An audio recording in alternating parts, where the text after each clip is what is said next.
Mr. Beast burger on lõpuks Eestis ja mul oli eksklusiivne võimalus proovida nende burgereid. Minu kõige lemmikum asi oli see puututundlik laud, kus sa said tellida endale Mr. Beasti burgereid otse lauda. Suus tuleb nagu või. See sai on ülipehme, et on veits magusam. Liha on üliteisti.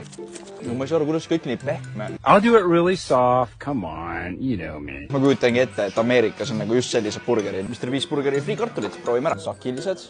Ma ise tahaksin natuke rohkem soola, aga see on minu maitse asi, võib-olla mõned ei taha. Kuna tegemist on Ghost Kitcheniga, siis see Mr. Beasti burger asub teise restorani sees ja meile toodi kingituseks musta värvi burger. Siin on need ilusad, vägevad, suured kartulilaastud, mis näevad ülikrõbedad välja. Proovime ära.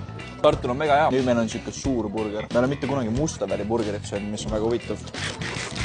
See liha, tal on mingit siukest hästi suitsust maitset. See meenutab rohkem nagu restorani burgerit mulle. Kokkuvõttes ma ei saa neid burgereid võrrelda omavahel. Kui ma peaksin Beast burgeri mingisuguse hinnangu andma, siis ilma naljata ma annan sellele 10-10 hinnangu. Täitsa päriselt. Ja ma ei taha mingit spoili anda, aga linnud siristavad, et võib-olla saame ka meie Eestis üks päev seda burgerit proovida. Aga seni saate nende burgereid proovida Leedus Kaunase linnas.